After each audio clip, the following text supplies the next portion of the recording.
Today we're going to talk about the world of pony games. It is sort of a quiet fandom. When it comes to gaming projects, you don't hear much about it. It is mostly sort of silent, and when you do hear about it, it is because something has been found by Hasbro and cancelled. And so if you, as the brave gamer, are looking for an interesting game, it usually starts like something like every game does. You start in the internet, but we all know the internet is scary. You can find a lot of things that you don't really want to find, and on your journey to pony games, you might do something like this. You might find all these wonderful pony games, and you can't wait to try and play all of these, but if you try and play most of these, it's a little something like this. Most of them you can't play for various reasons. Fighting is Magic has technically not died, but because of them fighting herds is still a thing, so their work sort of lives on. But a lot of other projects that you see here have just straight up been abandoned. And at the bottom right, though, you see Battle Gem Ponies. That one has survived somehow. It released in September. And of course, this does beg the question, what has this game done that all these other games did not? How did it survive all of those problems that are legitimate threats to your game? And today we're going to sort of start talking a little bit about game development, just to get a little bit of a feeling as to what it is to make a game, but also in case anyone has ever thought about making their own game, just so you have a few ideas. Then the main bulk of what we're going to do today is we're going to showcase a lot of gaming projects that are made by people, independent people, but also a lot of smaller groups getting together, and we're going to just see where they are. We're going to go over a lot of genres that we're going to see today. And then at the end, I'm going to give you guys the opportunity to play some of these on stage. You're going to be able to get some buttons up here as well. And then to wrap it up, we're going to teach you how to find these kind of games as well, because most of these are a little bit difficult to dig up. So, first game. So before we get into this first game, though, we have to think a little bit about development. What is it like to actually develop a game? Now, if you think about all those art forms that are out there, if you think about music, think about art, all of those require a lot of focus in one specific area. But when it comes to game development, you're going to need a little bit of everything. That's why we have the main 6 here, because they're all sort of different, but they come together to make one big thing happening, and game development is the same thing. So if you're thinking about, developing your game, you may come to this part where you realize, hey, I need someone to make my game sound great, but I haven't done much in terms of audio, so I may either have to go ahead and find someone who does know how to audio, or I teach it myself. Those are the two options that you usually have when you're trying to get an additional skill going. And realizing that you need that skill is an important one, because it makes sure that you can keep your game at a reasonable quality. Then moving forward, a clear result. What does that mean, a clear result? It means that when you're thinking about an idea at the beginning that you're trying to develop, you want to make sure that you get something at the end that resembles the thing at the start. Because if you're in this process of developing and suddenly you realize, wait a minute, I want to go 3D, I want to add this feature, and before you know it, you're going to have so much more time that you need to actually finish your game. You're going to need more people to help you, and that does increase your chances of, just abandoning the game and be like, wait, what are we actually doing? And the third one, I think, is the most important one, communication. Communication meaning you have to communicate to the outside about your game. You have to let people know that you exist, but also talk to your team, talk to the people who are supporting you, talk to the people who are standing behind your project. And if you do all of those things, if you tell people about your game, if you know what you're actually trying to achieve and know what skills you're going to need to finish your game, that drastically increases your odds of being able to actually finish what you've started. But now that we have this sort of theoretical stuff out of the way, let's go into the first game. Battle Gem Ponies is a game that has been in development for about 6 to 7 years. They finally managed to get the release done. This is a group of about 5 people. And when we're going into this game, I want you to think about Pokemon. This is going to make explaining what you see here a little bit easier. So your job is to collect pony-fied creatures. In Pokemon, you have this creature known as Eevee who can turn into these other forms, and this is this world's Eevee. And you may be wondering at this point, well, for anyone who's heard the debate with Pal World going on in Nintendo, they managed to avoid most of this by looking at all of the legal data, making sure that they don't trip any of the copyrights, and that makes it a lot easier to actually being able to complete your game. Then you have a region that is massive. You have gyms that you have to visit where you get to collect badges. You have an evil team that's once again trying to take everyone's ponies.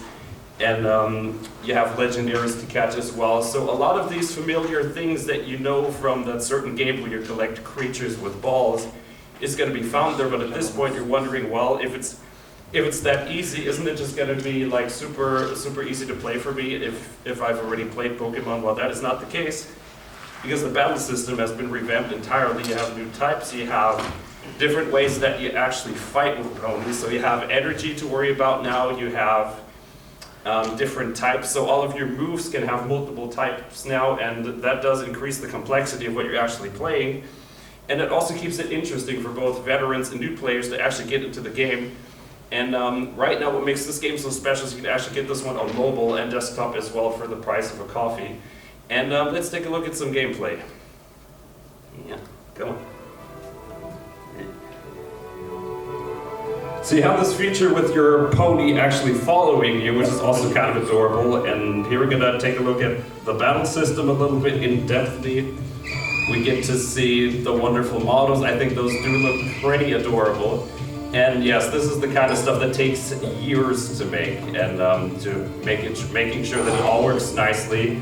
Here we have the switching system, how that is done, but we also get to learn about some of the familiar things like your pony can still fall asleep. All of those things have been incorporated, but yeah, everything is a pony. And in this game, they have absolutely done this. We have shark ponies, we have fire ponies, we have shadow ponies, just about everything that you can imagine. Every creature in some way has become a pony in this game. And I think that's kind of adorable. Let's see. I think this is a pretty interesting one, and in terms of progress, I can say this much: they're going to release more content over the past month that we can explore, and this especially has to do with the region, because in most of those years, most of those 5 years, we've basically gotten to see a lot of test things, a lot of demos that we could explore, but they're gearing towards finishing the region, and then all of that is to be explored. Let's go into the next game, a game that is potentially known to a lot of people in here, but maybe not. This is one that I ran into at Galacon, actually, 2019. This is a game that is made by Bit Assembly, a group of around 4 or 5 people. And what do we have here? This is a 2D platform that focuses a lot on the combos. And so if you push like a bunch of buttons, real quick succession, you can get your character to do combos. That is basically how you play this game. And it sort of focuses on this, so it has a lot of, it has a high skill set in terms of like what you can learn and how to optimize your gameplay. But despite all of this, it does still focus on a lot of puzzles. Over here we have a little bit of an elevator puzzle that you have to go through with your pony, and that sort of balances it out between having to fight, but also having to think about, you know, what your next step is going to be, how I'm able to progress through the game. And that is sort of a very curious way to combine it. And let's have a little peek at the community here, because actually it's at this point become sort of a thing to try and make the game as hard as it could be. After extreme hard and brutal difficulty, they came up with a speedrun section, and this game has an estimated runtime of around 6 hours. The current speedrun record sits at around 19 minutes. So people are at this, and you know, just the fact that people are continuously trying to speedrun shows how big of a community is behind a game like this. And that does make it a little bit interesting and sort of easy to get to.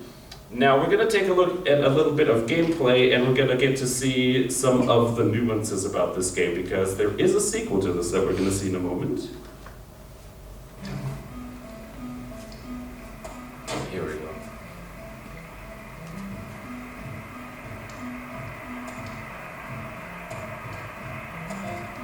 You notice how the little visual details with like the characters moving, you have your socks and everything, all of those little things to make sure that the character moves smoothly. All those are important, and of course you get to dab on the enemies in this game as well. All those little details are like quirks that a developer can do and how they can express their creativity in a game. And this game was actually so successful that the developer was like, you know what, let's make a sequel. Here's the sequel.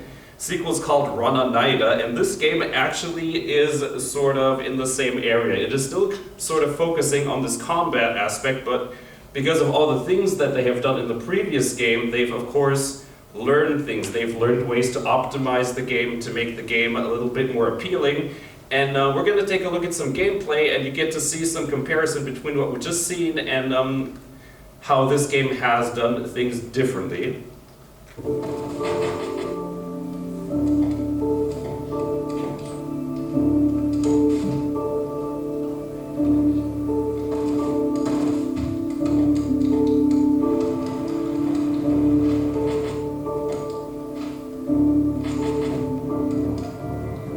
Also at the top left here, you see your little leaf count. This is basically your health, and every time it goes down, you get a little bit weaker. But also notice how this character is a lot faster than the one that we've just seen in the previous video. And this is sort of what they're trying to do, is to get the gameplay be more fluid, but also make it a little bit more satisfying to play. That's always a big part. So we're gonna stay in the platforming realm, but take a look at a different game. This game, out of all the ones that you're gonna see today, is by far the hardest to catch, because the developer has taken the website down where you can get it, so they've moved on to other projects, and a lot of people will sometimes do this when they decide, hey, I've done enough Pony, they're going to take down the website and all the content that was on there with it. And this game is one of them. There's basically two ways to find it: Discord servers, or if you somehow know one of the developers, that's the only way you're going to catch this game. But what is it? Come on. There we go. So we have a 2D platformer with up to 70 characters. On the right side you see the sheer amount of characters that are involved, and it has up to 70 levels, so the game is massive. You can expect 15 to 20 hours of gameplay easily. And at the bottom you see these additional ponies. These are actually all of the OCs from the developing team, so this is actually kind of a big team with up to 15 people. And they focused especially on sound, and that is why they have made it so that every one of those 70 levels has their own unique soundtrack, which is enough work in its own right. And they have an interesting story, with it being that robot ponies are taking over Equestria, and you as the player have to go out and take your pony friends and drive them back. But what makes it sort of curious is Easter eggs like this one is that they'll do a lot of shout-outs to other games. We all know what this game is, and you can literally wander around there with your ponies and just admire sort of the shout-outs to the other game. There's also Zelda references, while also keeping these levels very unique. And we're going to take a look at some of these, and also talk a little bit about what it is like to actually play this game, because this is sort of the gimmick of this, is that you have two ponies that you actually control at any given time. So here I've chosen Carrot Top and Firefly here, and you can switch between those two. So if there's a gap like here, you can switch to your Pegasus and try to fly up there, but of course, because I goofed it a little bit, wait, what's it doing? I think that was a bit of lag. We gotta see that again. Let me see if I can do that again. Hold, please. That was weird. Do that again. That was some crazy. Come on. So as I was saying, you have two ponies that you can switch between. So that is sort of the core mechanic of this game. And of course you can have unicorns, you have alicorns. There's a lot of sort of uncanny ponies, like Little Pip, that are imported from the popular fan fiction. And that gives you a lot of variety of characters to play with. In this next clip we're going to be seeing Samus Aran and Mega Pony, both from various franchises, taking on an invasion of robots. Yeah, this kind of game just writes its own story with the sheer amount of characters that you see here. But we're also going to take a look at one of the many unique levels that we see here. Let's see if they go in here. Here we go. So what this is, we have a tower that is collapsing, and your job is to climb it. But because it's collapsing, the whole level starts to tilt, and you have to try and climb this whole thing while it's sort of starting to lean your screen a little bit like this. And yeah, it gets pretty wild, and at the same time you see a little fire trying to catch you. And this is one of those levels that is just sort of unique. A lot of creativity goes into this, but also it is something that you just don't see in every game happening. And I think this is one of those things that stands out. And every one of those 70 levels in this game is pretty unique in its own way, just like something like this. All right, completely different genre. Very different genre, actually. Let's go horror. Twilight Escape, as Halloween is sort of close, I did decide to go a little bit into Halloween. Twilight Escape is a, a 3D horror game with a very, very big focus on immersion. Horror is all about getting the player to feel like you're a part of what you're seeing here, like you are part of the game. And it is the job of the game to make you scared, and the best way to do that is by making you feel like you're part of this game. And this means that you have to make sure that the player gets into this game, and immersion can be done by something like ambience. This means like if your pony is walking through halls, that you can hear the hooves, that you can hear the echo bouncing off of the walls, those kind of things. But also pacing is an important one. If you have like a scary monster, something that is trying to beat you up all the time, it is important to make sure to, not overwhelm the player, make sure that they have time to breathe and actually, time to enjoy the story. And this game does it well. It doesn't rely on a lot of cheap horror, as I've dubbed it. No focus on jump scares, nothing that's gonna like make you restart the game every 5 minutes because you've died again. And I think that's what makes this game sort of good, is that it has understood what makes good horror. And in this clip that we're going to see in a moment, we get to see just how much they have focused on ambience. Let's see if it starts. Here we go. Spot the consequences ere it was too late, as darkness swept her from that study to an unknown fate.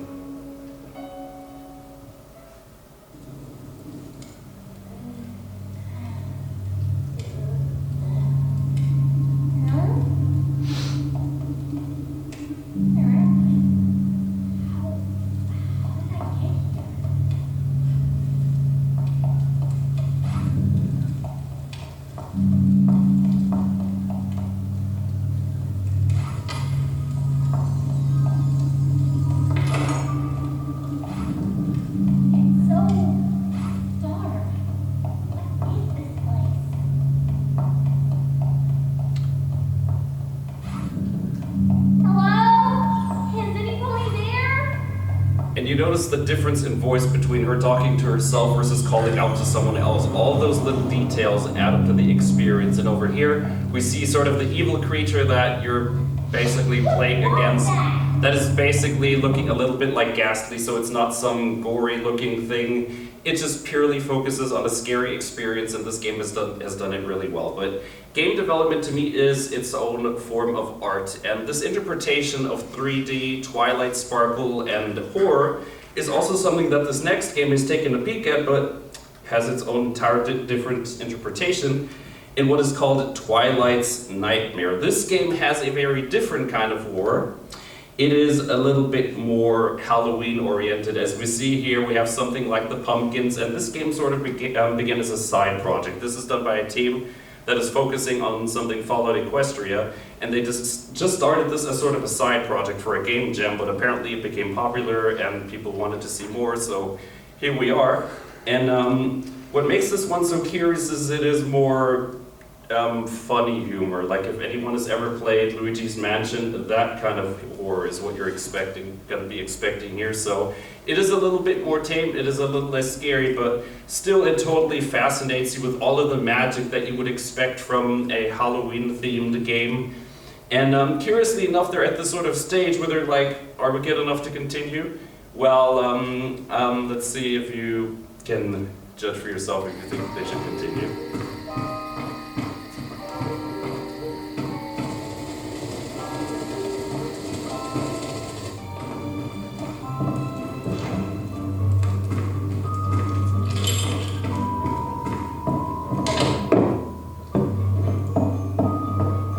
Also look at the little model of, how smooth the animation is. All of those things do add in to make a very adorable looking game. But you also have a lot of interesting elements, like you have the dark crystals here that sort of hint at King Sombra. All of those pokes into, hey, this is based off of a show, and just making reference like that are always sort of important to keep the player engaged. Here we see what happens when Twilight crawls through a random vent. So this is still horror, but of course it is an entirely different way of doing it, and I think that sort of shows the creativity that you have when developing a game. So you also have little challenging areas like this where it is completely dark and you have to make sure to use Twilight's magic to be able to actually see where you're going. But you also have the ghost being sort of silly in the background. You see that's a cardboard back that it has when it turns. Yeah, it doesn't take itself too seriously, and I think that is what makes this game so interesting. But let's go into an entirely different genre with this next one. The ponies, I think out of all of the games today, this is the one that is the least complete, but is also the one that has the best story, which is why I decided to talk about this one. So, for those of you who may already recognize the logo, it is indeed a crossover between ponies and Sims. It is very early in development as of this point. You see a bunch of the models that you see on the right. This is sort of where they are right now, just making the models. And what makes them so interesting to follow is they actually have a YouTube channel where you can watch them develop the game live. So if you've ever wanted to learn something about how to make 3D models, follow their YouTube channel, take a look and see what they do. They do this quite regularly, which is also interesting because it means that they're communicating with us, with the people, and want to make sure that we are kept in the loop and telling us that the game is, being done.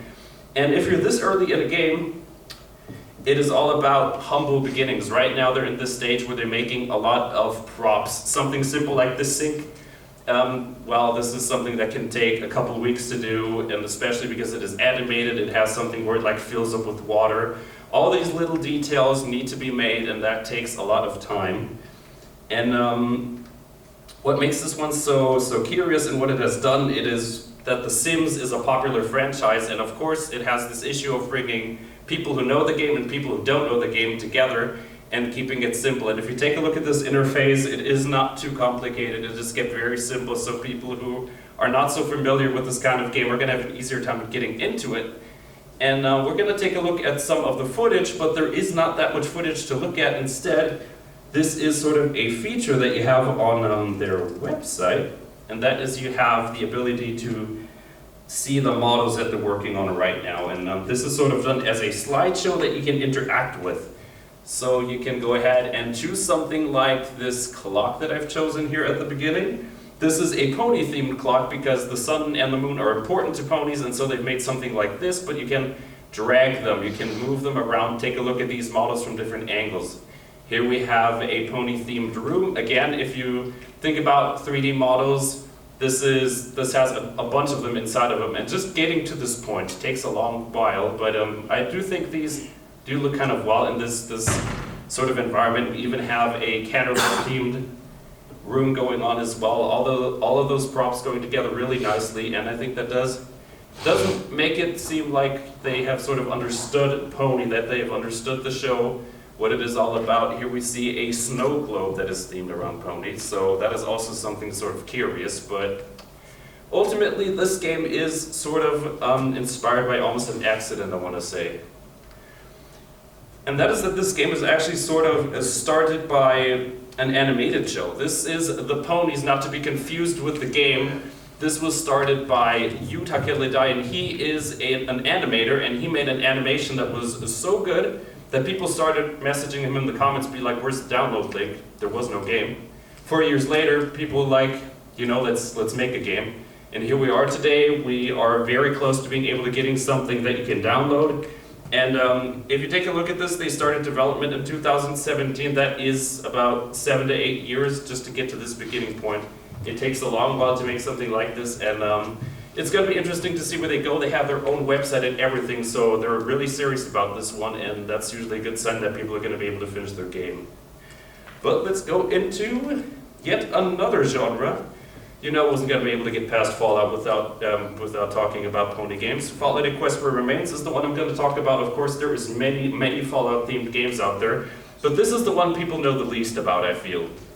Fallout: A Quest for Remains is sort of, story-wise at least, it follows Little Pip's story. We get to learn about how she does things without having to read the massive fan fiction that you have to go through. But also, you basically have I want to say, like a really small team. This is a game that is sort of finished, and it focuses on its combat especially. It has a very platformer feel, but at the same time you have a lot of focus on the environments that you can interact with. You see the many props that are standing around. the lights, all of those things. So it has massively respected the whole Fallout apocalypse environment while still being able to keep itself very engaging. And this game is complete as of this point. Over here we see Covert Agent, who has sort of like made one of the first mods for this game, and this is a lot coming, considering that this is a game based off of a fan fiction, which is based off of another game, which is then based off of the show. And it just shows how deep this rabbit hole goes when it comes to people just making stuff for these kind of projects, and it's pretty fascinating to see. We're going to take a look at a little bit of gameplay as well. Here we go.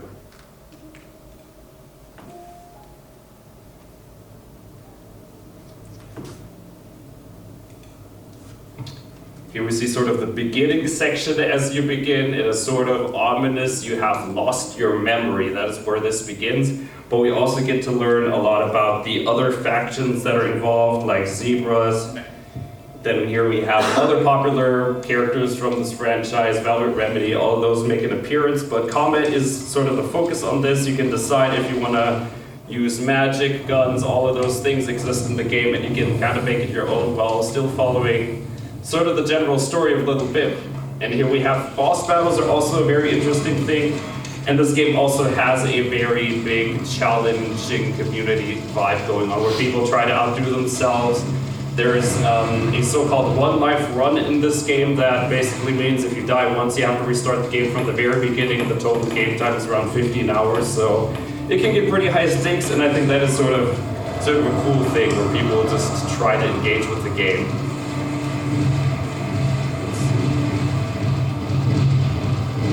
Also like the special effects that we see here, all of those things sort of bring this game alive, and I think that is sort of what makes this one shine. Now, of course, there are many Fallout-themed games. I'm just going to shout out two here among the many that are out there. Ashes of Equestria has basically been silent for 3-5 years. We haven't heard much of them. They're still doing things. Every now and then you see the occasional tweet, so they are alive, but what are they doing right now? My guess is as good as yours. I don't know, but they're alive, which is sort of the important one.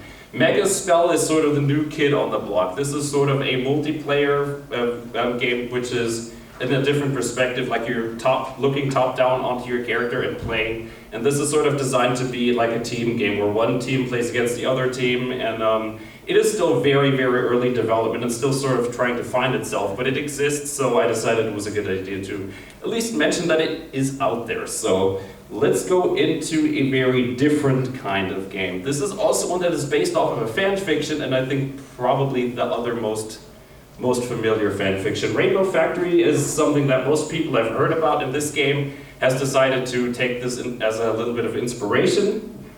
So what do we have here? This is a 3D shooter that is themed around the lore of Rainbow Factory, where it is basically Scootaloo, who doesn't have any wings, and she's trying to fight against this factory, and she finds herself being stuck there, and you see how it sort of has, again, this sort of humorous style going on, with Scootaloo sort of sitting on the guard, and it's up to her to try and break out of the factory. And this pony-fied props is also sort of an important one, like ponies hold things differently in the way that they grab things, bottles, all of those things have just been adjusted to just how a pony would hold something with hooves, for example. That is a little bit different to do. And interestingly enough, because you're Pegasus, you have a very different kind of combat. It is very fast-paced, as we're going to see in the gameplay a little bit. And you're basically a flightless but armed Pegasus who's trying to fight her way out of the factory and trying to escape, and that is sort of what this looks like. Yeah, this is going to look very fast-paced because, yeah, you're a Pegasus, but it is a pretty interesting way of fighting. Yeah, the frames are a bit crazy. And you see here, enemies freeze if you shoot them, so it is all kept very tame as well. But also I like how they've incorporated a lot of the music from Rainbow Factory. It's something like this. And yeah, here you have this massive factory that you're just trying to break out as Scootaloo. And you also have voice acting. This one's really cool.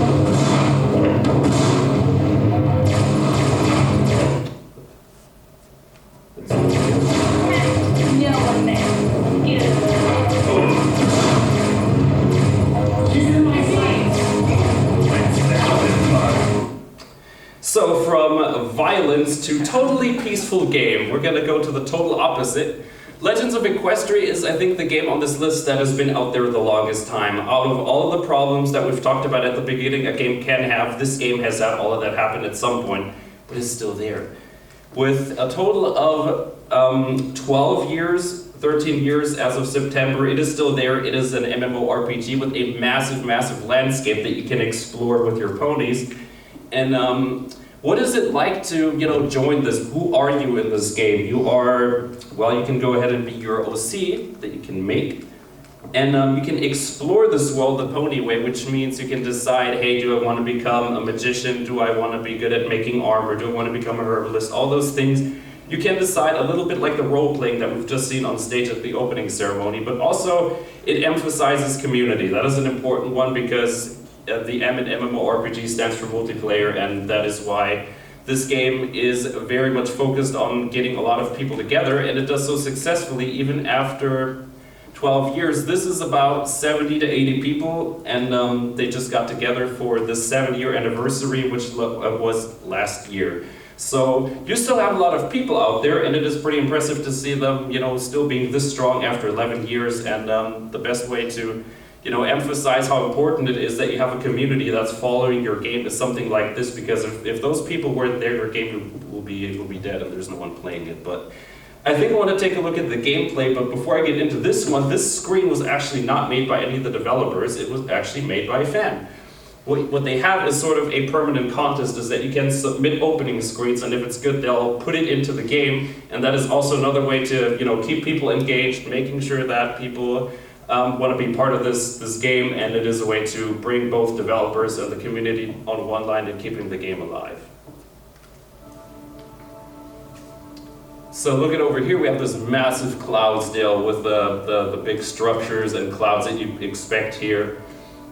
Then we have Canterlot Castle, the crazy city in the background. All of those environments have been made by them. It is impressive. We have the massive Crystal Kingdom with the castle. Even something like a library, sort of exciting and curious to see just how big these things are and what the developers have been up to making this game. But you can also do things like swimming with your ponies and discover bugs like this animation bug here. And that is something that you have to expect, though. When you're making games, nothing is ever going to be perfect. Things are going to be broken, but that's part of the journey. Fixing them is something that, gives you something to do and perfect your game. Let's see, come on. Then over here we have a dungeon. This game has dungeons as a very recent that you can explore with your friends that you can loot. And you have sort of boss creatures that you can fight as well. And they're sort of really going further into the whole MMORPG vibe. Then over here we have ways to interact with the environment. Also really curious, as a unicorn you can levitate, you can float things, and here I decided to float a box. And yeah, you don't need wings if you can do something like this technically. It's tough to do though. But let me pause it right here. So what this was is a bit of a challenge to the community, and what I decided was, like, I'm going to give everyone 5 minutes to come find me in this location, because I wanted to show off just how many people are in this game, and I told them there's 5 minutes, if you come meet me you can be in this next clip. And let's just see how many people I actually found. This was before I made this announcement. Make it a little louder. And here we go, about 10 or so people just randomly forming a dancing line within 5 minutes because I told them to. And that just shows you how strong this community is, and I think that's something that's pretty impressive, because it just shows you that people are still there after 12 years. That is a lot of time for anyone wondering, and people just still liking this game. It just shows you that, hey, this is a fun place to be. And if you want to make friends in your game, good place to do so, because there's so many people on this. But let's go into, I think we have time for 1 or 2 more games. We're going to go into them. Daydreaming Derpy is sort of a unusual game in the fact that it is about dreams. It tries to talk about all the dreams that ponies have, and it is sort of Derpy's job to try and travel through these. Just take a look at this Derpy for a moment. We have Derpy talking to Apple Bloom in a dream wearing a construction outfit. Yeah, this is a game that is all about sort of randomness. It is very wacky, and despite all of these wacky elements that you're going to see in a moment in the gameplay, it still has a very serious story. If you're looking for a game that can make you get very emotional, this game is very good at doing this. Here we have Derpy interacting with Smarty Pants, and the reason that she feels herself being related to Smarty Pants is, if you remember, Smarty Pants in the actual show was unwanted. No one wanted to deal with her, no one wanted to play with her, and Derpy sort of feels herself in the same way because everything she does goes wrong. She breaks things, she makes things go horribly wrong, and she feels herself not being sort of a relatable pony, especially to her daughter that she has in this game, and she feels herself as a failure.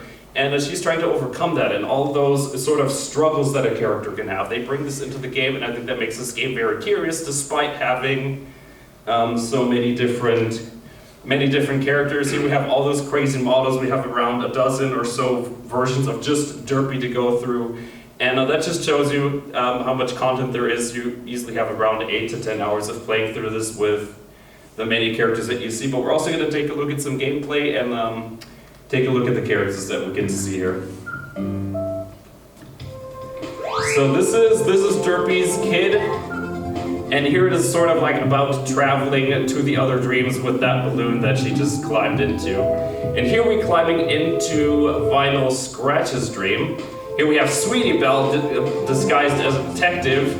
And curiously enough, in Vinyl Scratch's dream, we have Octavia, who's also now become part of the team.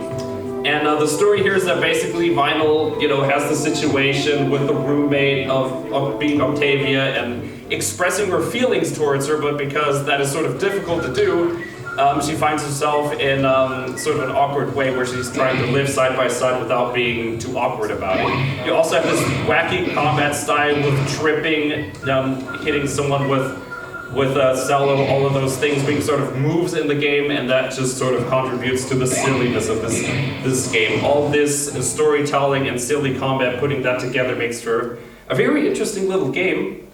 And I see we're just about coming to the final stretch, but before I'm going to let people play something on stage, I am going to go through a few honorable mentions, because mods are very, if not even bigger, and if we talk about every single mod that there is in this fandom, we would be here for another hour, so we're going to go over some interesting ones, and I think the best one, and the one that has the most exciting community, is without question Equestria at War.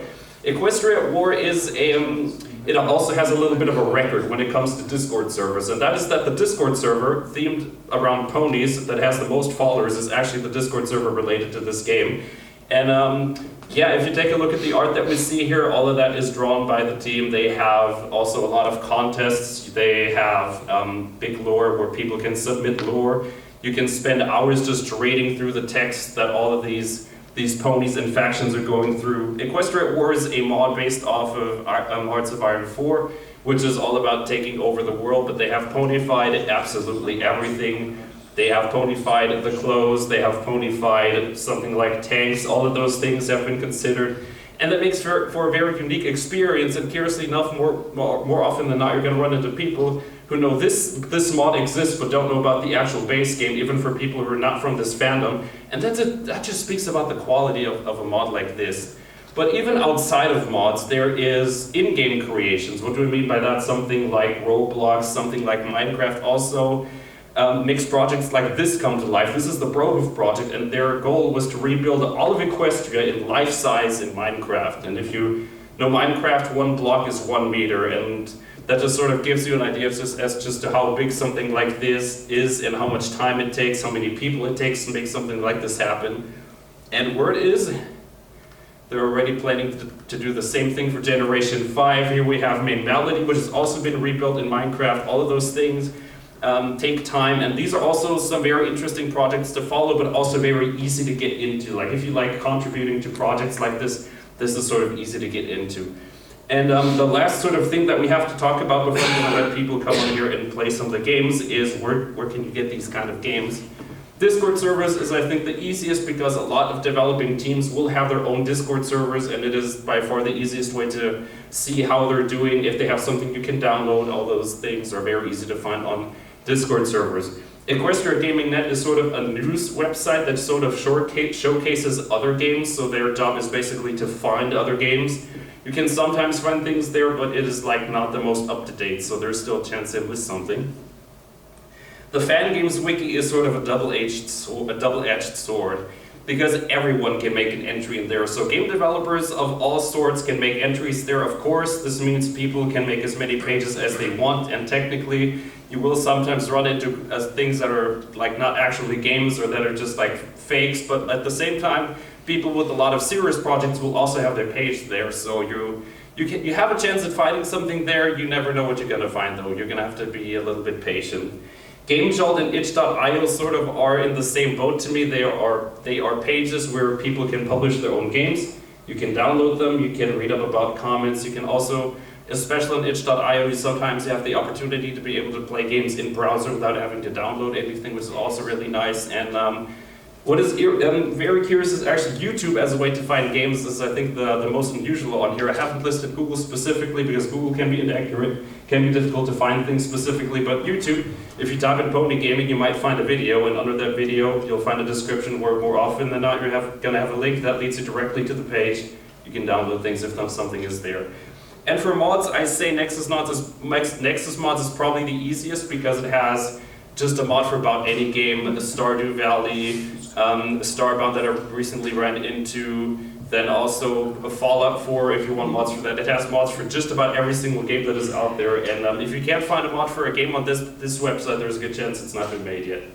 So, this is the part where I'm going to let people come onto the stage. Who wants to test play a game? Who feels brave to try and play something right now? Oh, we have a volunteer. Come to the stage, please. I have something for you to try. So, let me start this one real quickly. Alright.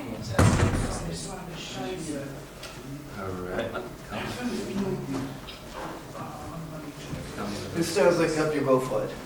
Alright. So, the mod that we're gonna be, the game that we're gonna have you play is going to be Battle Jet Ponies. This is a demo that you can download off the site. It is technically the last sort of free version.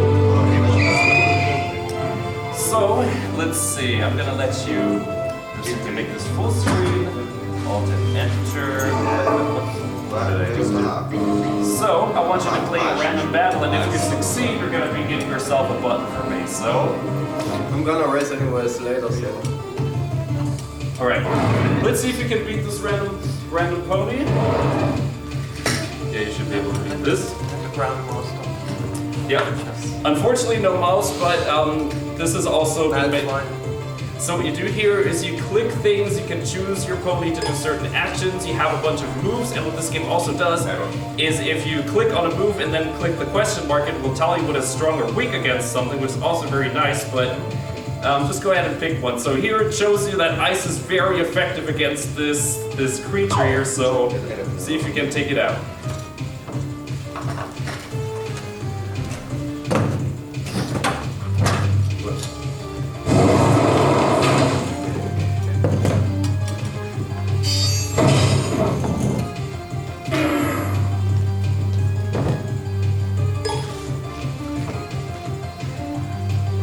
So, let's see, you've done a little bit of damage. What are you gonna do? You have on at the bottom here, you see on the left and right side, he has the ability to switch ponies. Let's see if he's able to do something here. Pretty nice. Let's see if you do it nice. Oh, took a little bit of a hit.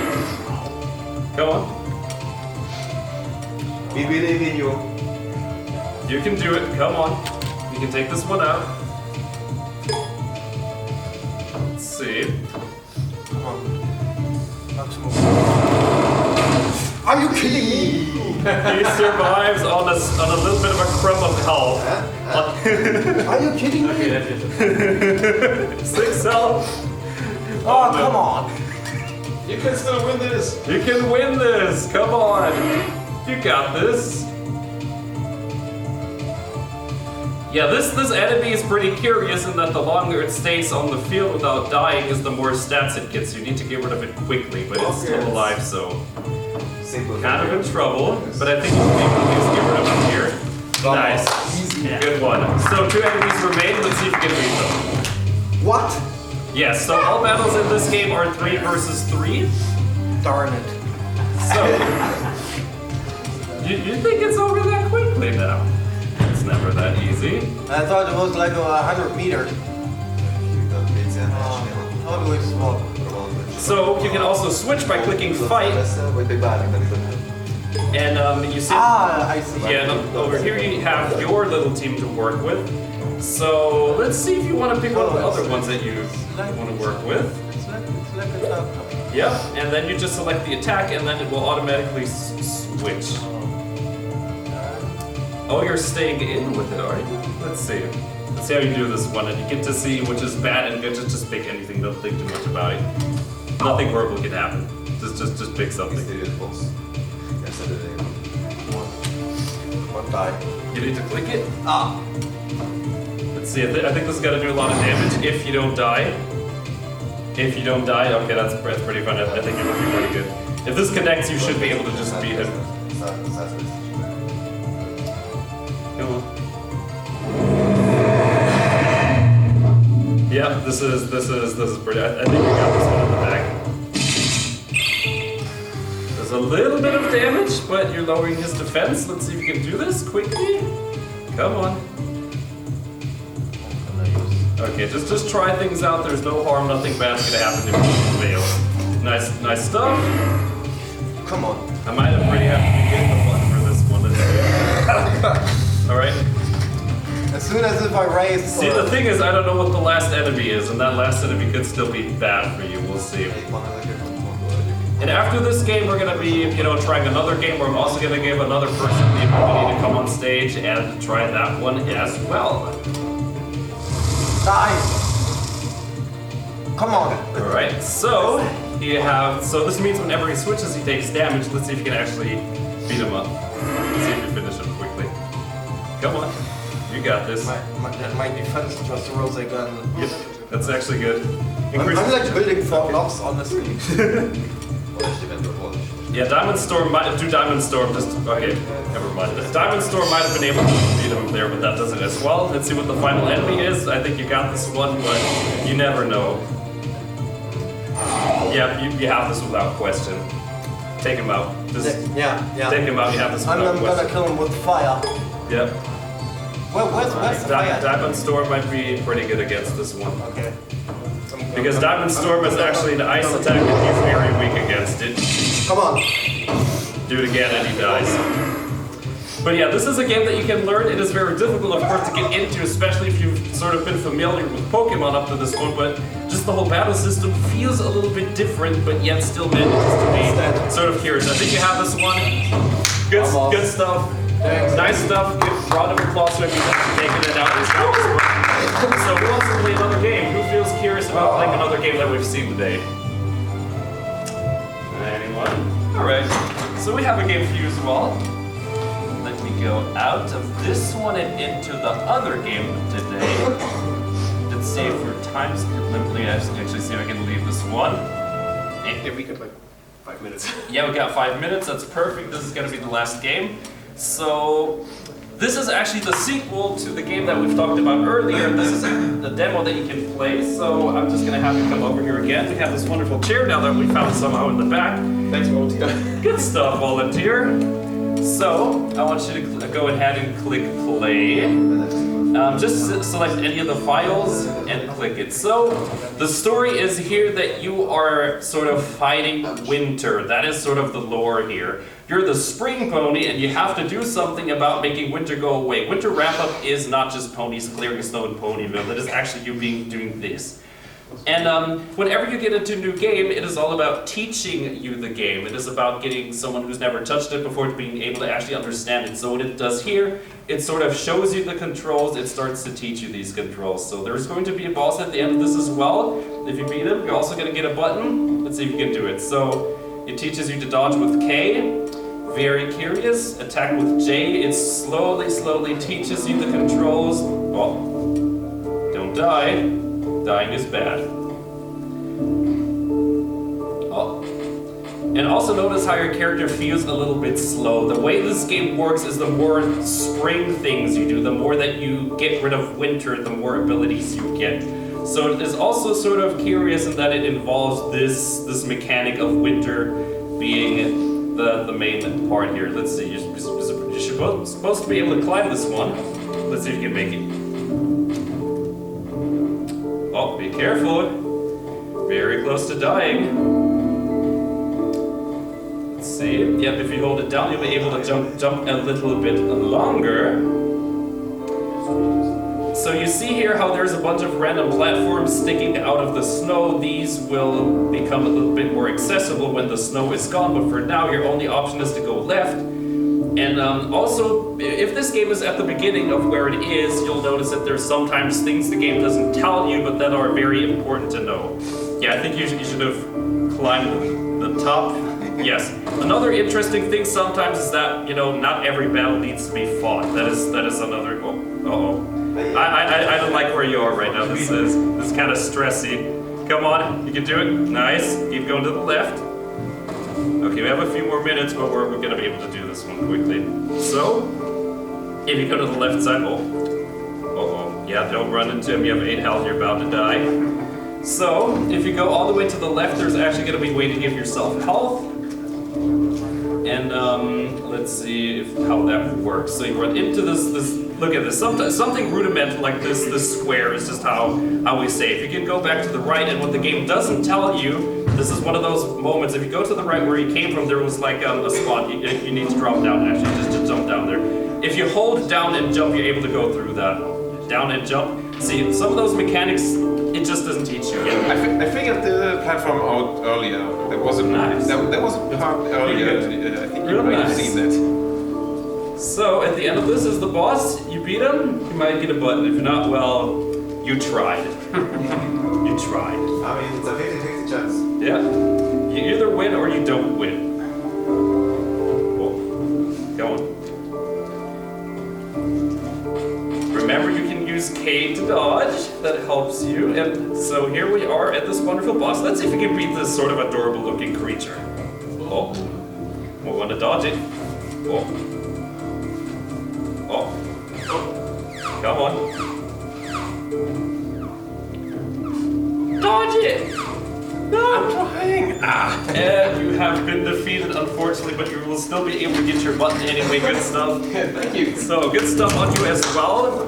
And due to time constraints, if any of you have questions or something, you can just come up to me after the panel and ask them anyway, but I think this is going to be the end for now, and of course maybe the next time we're going to bring more games to play, but I thank everyone so much for coming by, and I'll see you around. Is anyone going to be at the Them's Fighting Words tournament later today? No one, I'm definitely going to be there, see how we do. Anyway, thank you so much, it's been wonderful to have all of you come out, thank you for stopping by.